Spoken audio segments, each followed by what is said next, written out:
அப்ப நீங்களே சொல்லுங்க, யாருக்கு யார் மேல பயம்? எனக்கு இந்த நாட்டு மேல பயமா, இல்ல இந்த நாட்டுக்கு ஏன் மேல பயமா?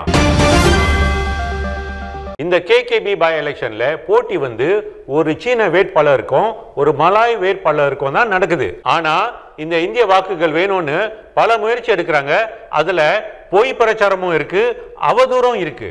இந்த கேகேபி எலெக்ஷன்ல நான் ஒன்னும் போட்டியிடல. ஆனா 2007ல ஹிண்ட்ரா பேரணிக்கு பிறகு நான் நாட்டை விட்டு ஓடி போயிட்டேன்னு சொல்லி பல பொய் பிரச்சாரத்தை பல பேர் செய்யறாங்க.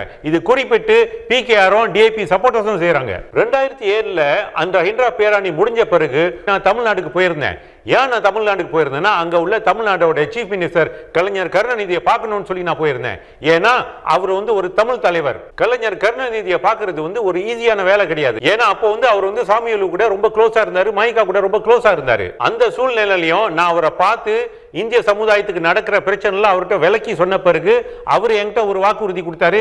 உங்க சார்பில், மலேசியா தமிழர்கள் சார்பில் நான் மலேசியா பிரதமருக்கு ஒரு கடிதம் அனுப்புவேன், அதே வேளையில இந்திய பிரதமருக்கும் நான் ஒரு கடிதம் அனுப்புறேன்னு சொல்லி என்கிட்ட வாக்குறுதி கொடுத்தாரு. தமிழ்நாட்டில் உள்ள அரசியல்வாதி எல்லாம் பார்த்துட்டு அதுக்கப்புறம் நான் டெல்லிக்கு போயிருந்தேன். டெல்லியில முன்னாள் இந்தியா பிரசிடென்ட் பிரணாப் முகர்ஜியை பார்த்தேன். அவர்கிட்டயும் நான் எல்லாம் எடுத்து சொன்ன பிறகு அவர் என்ன சொன்னாருன்னா, மலேசியா பிரதமருக்கு நான் ஒரு கடிதம் அனுப்பி மலேசியா இந்தியர்களுக்கு நடக்கிற டிஸ்கிரிமினேஷன் வந்து மலேசியா கவர்மெண்ட் நுப்பாட்டணும்னு சொல்லி நான் சொல்றேன்னு சொல்லி அவர் சொன்னாரு. டெல்லியிலயும் ஒரு 10 நாள் வேலையை முடிச்சிட்டு அதுக்கப்புறம் நான் லண்டனுக்கு போயிருந்தேன். லண்டன்ல வந்து பிரிட்டிஷ் எம்பிஸை பார்த்து அவங்க கிட்டயும் பல மீட்டிங்களை நடத்தினேன். அந்த காலகட்டத்தில் இன்னும் ஐஎஸ்ஏல வந்து இந்த 5 பேர் இன்னும் பிடிக்கல. பிரிட்டன் பார்லிமெண்ட் மெம்பர் ஓகே இதுக்கு நம்ம நடவடிக்கை எடுக்கலாம்னு சொல்லி அவங்களும் பல முயற்சி எடுத்தாங்க. பிரிட்டன் பார்லிமெண்ட்ல ஏர்லி டே மோஷன் சொல்லி ஒன்னு போட்டாங்க. அதுக்கு பிறகு ஐநா சபையோட ஹெட் குவார்டர்ஸ் ஜெனீவால இருக்கு, அங்க நான் போயிருந்தேன். ஜெனீவால போயிட்டு மலேசிய இந்தியர்கள் சார்பில் ஆபீஷியலா அதிகாரப்பூர்வமா ஒரு புகார் நான் கொடுத்தேன். அந்த புகார்ல நான் என்ன சொல்றேன்னா, மலேசிய இந்தியர்களுக்கு நடக்கிற அநீதி எடுத்து சொன்னேன். குறிப்பிட்டு 8 லட்சம் பேர் எஸ்டேட்ல இருந்து வழிகட்டாயமா வெளியாக்கப்பட்டிருக்காங்க. இந்திய மாணவர்களுக்கு நல்ல மார்க் எடுத்தாலும் யூனிவர்சிட்டியில அதிகமான இடம் கிடைக்கிறது இல்லை, ஸ்காலர்ஷிப் கிடைக்கிறது இல்லைன்னு நான் சொல்லியிருந்தேன். இந்த நாட்டோடைய பொருளாதார சிஸ்டம்ல இருந்து நம்மளை ஒதுக்கி எப்படி நம்மளுக்கு எந்த வாய்ப்பும் கொடுக்கலன்னு சொல்லி நான் புகார் செஞ்சேன். இந்தியர்களுக்கு பிசினஸ் வாய்ப்பு இல்ல, ஆலயங்கள்ல உடைக்கிறாங்க, வேலை வாய்ப்புகளும் இல்ல. ஞாபகம் இருக்கா? 2018ல நான் மந்திரியா இருக்கும் பொழுது ஹாலண்ட் பார்லிமெண்ட்ல நான் போய் புகார் போட்ட விஷயம் வந்து ஒரு வீடியோல வந்து வெளியாகணுச்சு. அந்த காலகட்டத்தில் 3 லட்சம் பேர் வந்து ஒரு பெட்டிஷன் போட்டாங்க மாதிரி கிட்ட என்ன செக் பண்ணோம். ஏன்னா வந்து நான் வந்து நாட்டுக்கு துரோகம் பண்ணிட்டேன், நாட்டை பத்தி நான் வந்து வெளிநாட்டில் வந்து தவறா சொல்லிட்டேன்னு சொல்லி என் மேல வந்து பெட்டிஷன் போட்டாங்க. அந்த காலகட்டத்தில் எத்தனை இந்தியன்கள் எனக்கு சப்போர்ட்டுக்கு வந்தாங்க?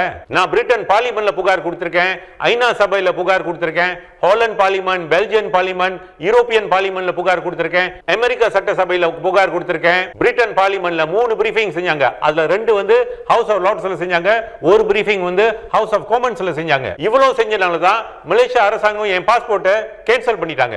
அப்ப நீங்களே சொல்லுங்க, நாட்டை விட்டு பயந்து ஓடினவன் இவ்வளவு காரியமும் செய்வானா? மலேசியால வேற ஒரு எந்த தமிழனுக்கும் நான் செஞ்ச காரியம் மாதிரி செய்யறதுக்கு தைரியம் வருமா? அப்ப நீங்களே சொல்லுங்க, யாருக்கு யார் மேல பயம்? எனக்கு இந்த நாட்டு மேல பயமா, இல்ல இந்த நாட்டுக்கு ஏன் மேல பயமா? அந்த காலகட்டத்தில் நான் எங்க நாட்டை விட்டு போனோம். என் மனைவி மலேசியால தான் இருந்தாங்க, என் 5 வயசு குழந்தையும் மலேசியால தான் இருந்தது, நான் ஒரு வழக்கறிஞர், என் ஆபீஸும் மலேசியால தான் இருக்கு. என்னுடைய ஆக பெரிய கான்சர்ன் வந்து என்னன்னா, இந்த ஐஎஸ்ஐல புடிச்சு வச்சிருக்கிற 5 வழக்கறிஞர்களை விடணும்னு சொல்லி தான் என்னோட பிகஸ்ட் கான்சர்ன். அதனால தான் 1.5 வருஷமா அமெரிக்கா, யூரோப், பிரிட்டன் சொல்லி எல்லா இடத்துலயும் போயிட்டு கேம்பெயின் பண்ணி இவங்களை எப்படியாவது விடணும்னு சொன்னனால தான் 1.5 வருஷத்துல இந்த 5 பேரை விட்டுட்டாங்க. லிம் கிட்சியாங், கர்பால் சிங், பட்டோ டைம்லலாம் ஐஎஸ்ஐல அவங்களை பிடிச்சி வைக்கும் பொழுது அவங்களுக்காக வேண்டி யாரும் அப்படி செஞ்சது கிடையாது. ஆனா நான் செஞ்சனால நான் வாங்கின பட்டம் என்னன்னா தேச துரோகி. ஐஎஸ்ஐல 5 பேரை விட்ட பிறகு அதோட நான் விடல, தொடர்ந்து என்னுடைய இன்டர்நேஷனல் கேம்பெயினை நான் செஞ்சுக்கிட்டு தான் இருந்தேன். மலேசியால இந்தியர்களுக்கு நடக்கிற அநீதியை வந்து ஐநா சபையிலையும் மத்த இன்டர்நேஷனல் பார்லிமெண்ட்லயும் தொடர்ந்து நான் வந்து கேம்பெயின் பண்ணிக்கிட்டு தான் இருந்தேன். அதனால தான் நஜீப் பிரதமர் ஆன பிறகு இந்திய சமுதாயத்துக்கு செய்ய வேண்டியதை கொஞ்சம் கொஞ்சமா செய்ய ஆரம்பிச்சாரு.